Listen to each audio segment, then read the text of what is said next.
Baik, selamat pagi, siang, malam. Sebelum perkenalkan kami dari kelompok pemodelan sistem 01 dari kelas pemodelan sistem 02. Dan di sini kami akan mempresentasikan hasil final project kami pada topik Bangladesh. Nah, sebelumnya ada anggota kelompok kami ada 5 orang, ada Andika, Jane, M. Syafiq Abius, Sadeti, dan Wirza Naila. Next.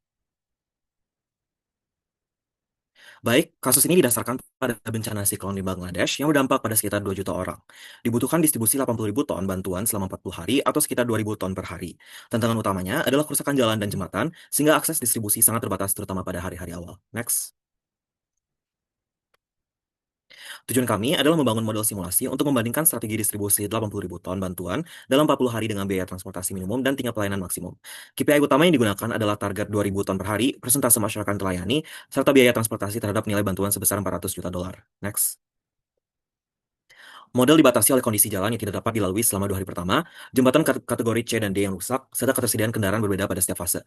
Variabel keputusan mencakup jumlah helikopter, pesawat, kapal, truk pengelola rute, dan jadwal distribusi bantuan. Next. Nah, berikut adalah AI usage declaration kami untuk checkpoint berikut. Next. Oke, sekarang kita akan masuk kepada checkpoint 3 pada final project kami, yaitu assignment 1. Next. Oke, untuk assignment pertama berfokus pada operasi unloading dan inspection bantuan di Bandara Dhaka. Nah, model terdiri dari 2 tahap pelayanan, yaitu unloading dan checking. Bantuan yang datang melalui pesawat diproses sebelum masuk ke depot. Terdapat 3 eksperimen, yaitu baseline dengan 40 crate per pesawat, optimasi jumlah staff untuk 50 crate per pesawat, dan pemisahan crate regular serta medis menggunakan jalur terpisah. Next. Oke, diagram ini menunjukkan aliran entitas pada ketiga eksperimen. Assignment 1A dan 1B menggunakan satu jalur unloading dan checking, sedangkan pada assignment 1C, crate medis dan regular dipisahkan menuju checking server yang berbeda sebelum masuk ke depot masing-masing. Next. Oke, selanjutnya adalah sistem diagramnya. Input mode meliputi jadwal kedatangan pesawat, jumlah staff, dan distribusi waktu pelayanan. Sistem menghasilkan output berupa jumlah crane yang diproses, utilisasi unloading dan checking, waktu tunggu rata-rata, panjang antrian, serta evaluasi stabilitas sistem melalui 10 replikasi dengan confidence interval 95%. Next. Baik, untuk model formulation-nya, pada Simio, pesawat dimodelkan sebagai source dengan interarrival exponential 1 jam, proses unloading menggunakan distribusi uniform 2 hingga 5 menit, sedangkan checking menggunakan distribusi exponential atau triangular sesuai skenario. Semua bantuan yang selesai diperiksa kemudian masuk ke depot sebagai sync. Next. Masuk kepada distributions and assumptions, distribusi dipilih berdasarkan data yang tersedia. Exponential digunakan ketika hanya diketahui nilai rata-rata, uniform ketika diketahui minimum dan maksimum, serta triangular ketika tersedia minimum, modus, dan maksimum. Model dijalankan selama 60 jam dengan warm up 12 jam dan 10 replikasi. Next. Baik, berikut adalah results pada segmen 1A pada konfigurasi dasar dengan 3 staf unloading dan 3 staf checking. Sistem berjalan dengan stabil. Utilisasi unloading sebesar 78,4% dan checking 67,9%. Waktu tunggu checking hanya 0,039 menit, menunjukkan bahwa tidak terdapat bottleneck yang signifikan pada kondisi normal. Next. Baik, berikut adalah segmen 1B results, di mana pada segmen 1B kami menguji berbagai kombinasi staff untuk menangani peningkatan volume menjadi 50 crate per pesawat. Hasil optimal diperoleh pada 3 staff unloading dan 4 staff checking dengan rata-rata waktu tunggu hanya 0,16 menit, dan total kebutuhan 7 staff. Next. Baik, ini adalah segmen 1C dan juga segmen terakhir pada checkpoint ini. Pada segmen 1C, jalur medis dan regular berhasil dipisahkan dengan baik. Rasio output sekitar 1.903 crate regular dan 471 crate medis sesuai rasio input 4:1. Namun, utilisasi unloading mencapai 95,9%, sehingga unloading menjadi bottleneck utama yang perlu diperhatikan. Next. Baik, berikut merupakan AI usage declaration untuk checkpoint 3. Next. Baik, selanjutnya merupakan checkpoint 4, di mana kita mengerjakan assignment 2 di sini. Nah, berikut merupakan tampilan Simio kita, di mana kita menggambarkan bahwa pengiriman barang itu dari Dhaka ke 3 provinsi, yaitu Chittagong, Chandpur, dan Tangail. Nah, di Dhaka itu ada 2 source, yaitu food dan medicine yang terbagi 2, kemudian di combiner masih di Dhaka, terus habis itu dikirim dengan V22 Osprey, kemudian nyampe di tiap provinsi itu nanti di separator lagi, kemudian baru masuk ke sink masing-masing, yang makanan ke food center, yang medicine ke hospital. Berikut merupakan entity flow diagramnya. Seperti yang sudah saya jelaskan, ada food dan medicine, terus habis itu combiner, itu saya namakan dengan packing. Kemudian ditransfer melalui transfer node, kemudian ada vehicle-nya berupa pesawat dan juga truk di masing-masing provinsi. Berikut merupakan sistem diagramnya, di mana ada airport schedule and aircraft parameter, kemudian input, kemudian value chain system, yang dimana kita juga memasukkan entity flow diagramnya di sini. Selanjutnya, kita menjawab pertanyaan pertama, yaitu tentang sistem stability analysis dan bottleneck di selama operasi ini. Nah, potensial utama bottleneck di model ini adalah packaging atau combinernya, karena medicine itu datang harus menunggu foodnya sampai ke 4 crates baru bisa keluar dari packagingnya dan diantarkan ke provinsi masing-masing. Jadi di situ dapat bottleneck yang cukup signifikan. Kemudian untuk menjawab pertanyaan yang kedua, optimisasi dari Osprey dan truck configuration-nya. Sebenarnya dengan kita meningkatkan Osprey sejumlah 2 unit itu kita menilai dengan hasil yang sangat efektif. Kemudian kita juga eksperimen untuk meningkatkan speed dari si Osprey-nya itu dan efektivitinya itu efektif. Tapi kalau misalnya combination-nya eh, efektif tapi eh, tidak lebih baik daripada dua-duanya itu eh, diujikan. Kemudian untuk menjawab pertanyaan yang ketiga, apakah diperlukan warm up period evaluation di kasus ini? Kita menyimpulkan bahwa 5 hari simulasi itu sudah merepresentasikan model sebenarnya dan sebenarnya warm up period di kasus ini tidak diperlukan karena sebenarnya kondisinya sudah menggambarkan yang seharusnya. Berikut merupakan AI usage declaration kami dan kami tidak menggunakan AI untuk membangun Simio-nya, tapi kami menggunakan AI untuk menyusun laporan kami. Baik, untuk sekarang kita masuk ke CP berikutnya, yaitu untuk menjawab assignment 3. Next.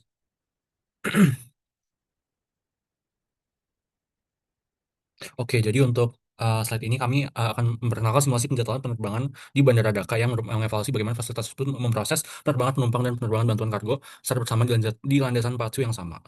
Boleh di next. Oke, berikut adalah diagram entitas kami untuk assignment 3. Boleh di next. Oke, dan berikut adalah diagram sistem dari untuk assignment kami untuk assignment 3 dari kami. Boleh di next.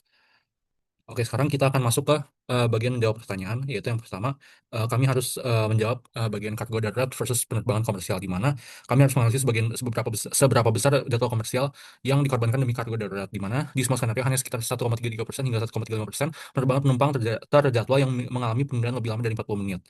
Jadi secara keseluruhan landasan pacu tunggal ini mampu menangani sebagian besar penerbangan campuran tanpa penundaan yang signifikan. Go di next. Oke, untuk selanjutnya kami akan mengevaluasi apakah rantai pasok kami dapat bertahan dari batasan ketat 9,5 jam waktu operasional di siang hari, di mana data tersebut langsung menunjukkan bahwa skenario yang hanya menggunakan satu Osprey, khususnya di skenario 16 dan 7, sangat tidak stabil karena utilisasi Osprey mencapai atau lebih 100%, yang berarti pesawat tersebut kelebihan beban secara permanen. Namun di skenario 2 dan 5 yang mengerahkan 2 atau 3 Osprey berhasil menurunkan utilisasi ke tingkat yang jauh lebih mudah dikelola, yaitu antara 65% hingga 87%. Sehingga di sini dapat dilihat bahwa diperlukan minimal 2 Osprey di sistem ini. Boleh di next.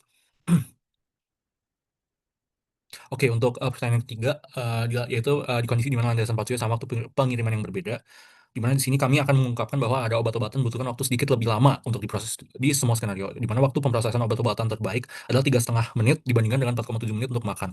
Rata-rata waktu tunggu obat-obatan berfluktuasi antara 3,5 menit dan 9,7 menit, 9,7 menit, sementara makanan rata-rata berkisar antara 4,7 dan 7,6 menit. Kami mengamati bahwa mengarahkan lebih banyak sumber daya seperti 2 sampai 3 Osprey dan 3 truk secara konsisten dapat mengurangi waktu sistem, dan sedikit keterlambatan pada obat-obatan kemungkinan disebabkan oleh perbedaan penanganan spesifik yang diperlukan di titik distribusi akhir. Boleh di next. Oke, sekarang untuk pertanyaan keempat, kita melihat batas armada struktural node kota regional, di mana di sini kami melihat node kota regional di mana mencapai batas absolut armada, di mana truk-truk di Chittagong melakukan jumlah perjalanan tertinggi dengan selisih yang lebar mencapai puncaknya di 1,670 perjalanan per minggu di skenario 4, sementara di Chandpur berada di posisi kedua dengan menangani hingga 1,341 perjalanan per minggu.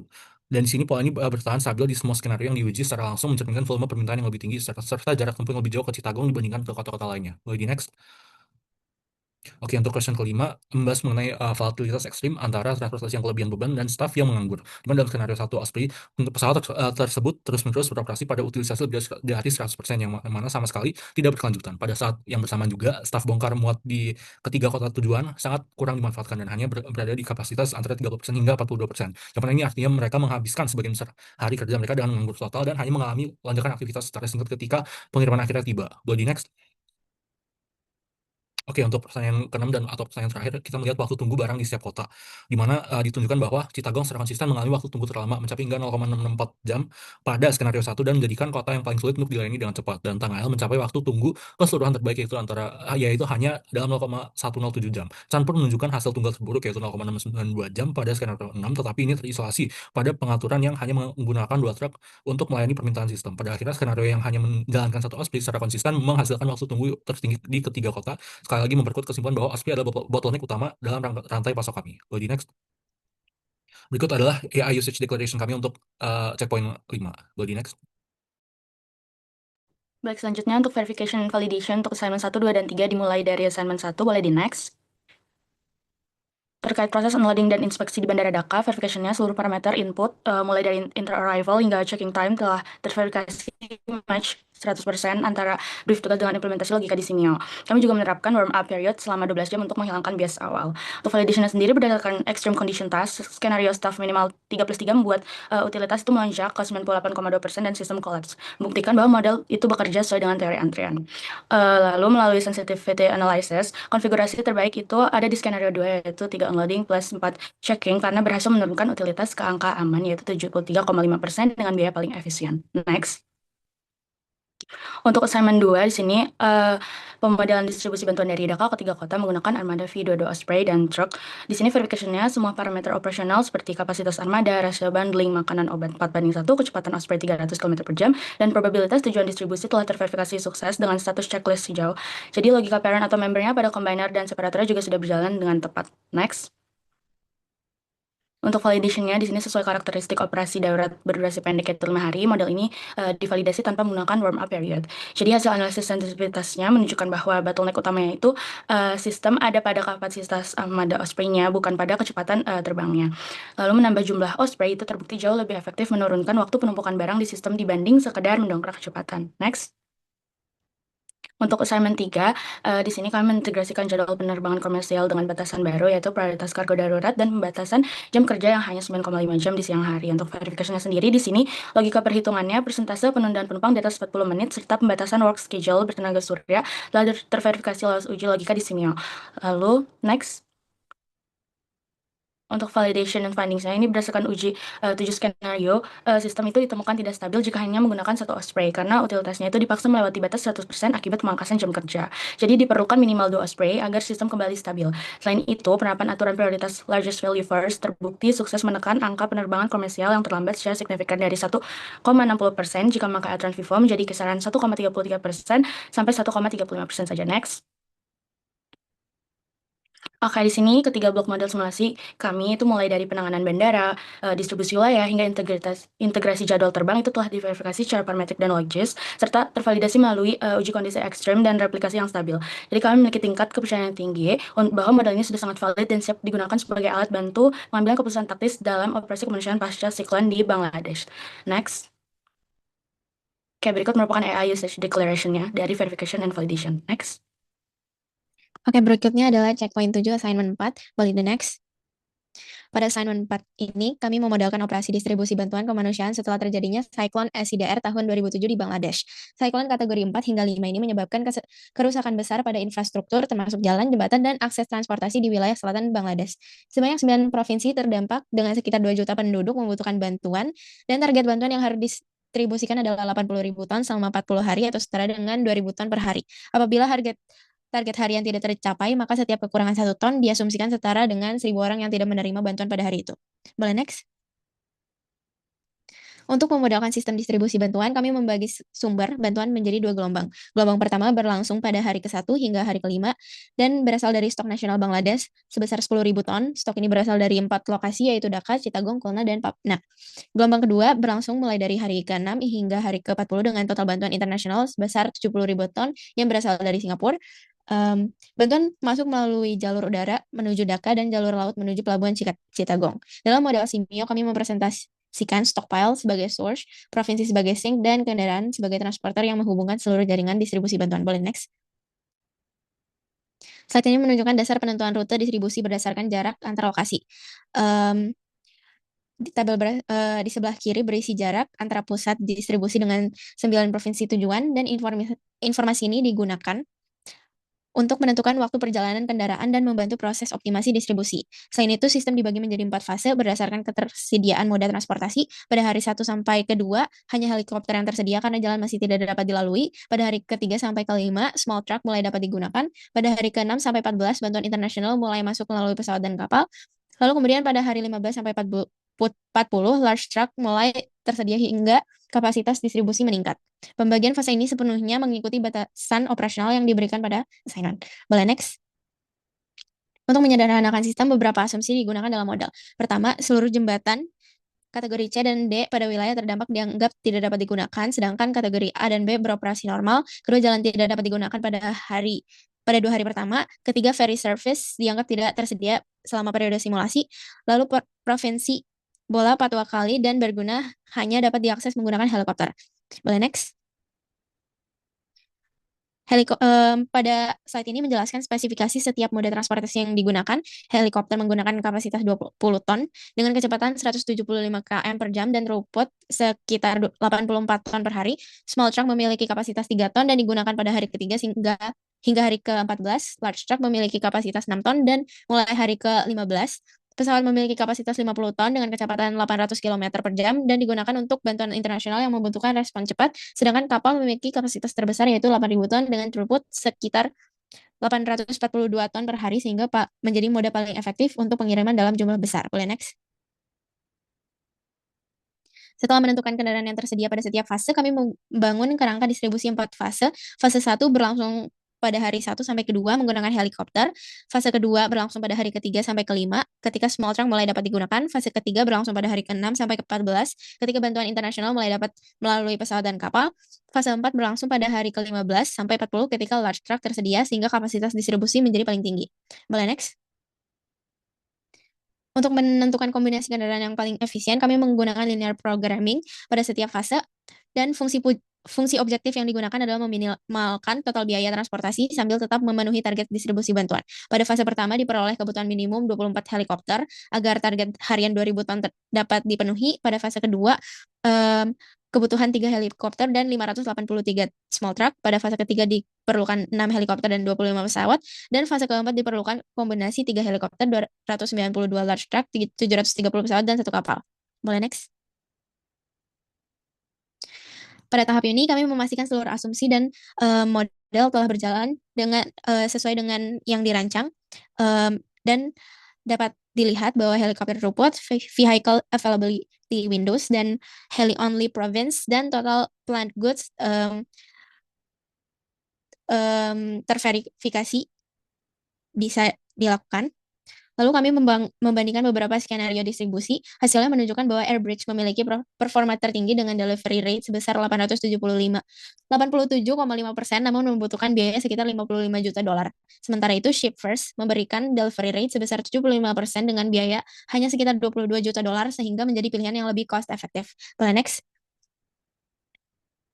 Sebagai kesimpulan, bottleneck utama yang ditemukan bukan berasal dari jumlah kendaraan, melainkan dari transfer noda pada model distribusi. Perbaikan pada transfer noda mampu meningkatkan efektivitas distribusi secara signifikan tanpa perlu menambah banyak kendaraan baru. Untuk fase awal, pemerintah Bangladesh disarankan memprioritaskan penggunaan helikopter.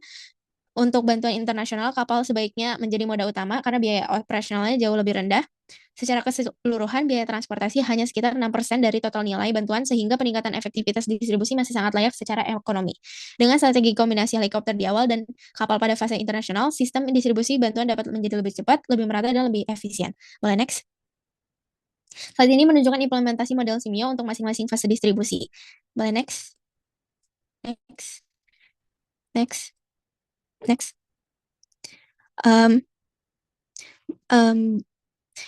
Link ini berisi seluruh asumsi yang digunakan untuk menjaga model tetap realistis sekaligus tetap dapat disimulasikan. Boleh next. Ini untuk tabel jarak digunakan untuk menghitung waktu perjalanan kendaraan menjadi dasar penentuan rute distribusi. Boleh next. Ini LP Formulation Appendix menampilkan formulasi matematis lengkap dari model linear programming yang digunakan untuk menentukan kombinasi kendaraan optimal pada setiap fase. Boleh next. Ini untuk cost summary. Boleh next. Ini untuk skenario comparison-nya. Boleh next. Dan ini untuk AI usage declaration. Boleh next. Sekian dari kelompok kami. Terima kasih.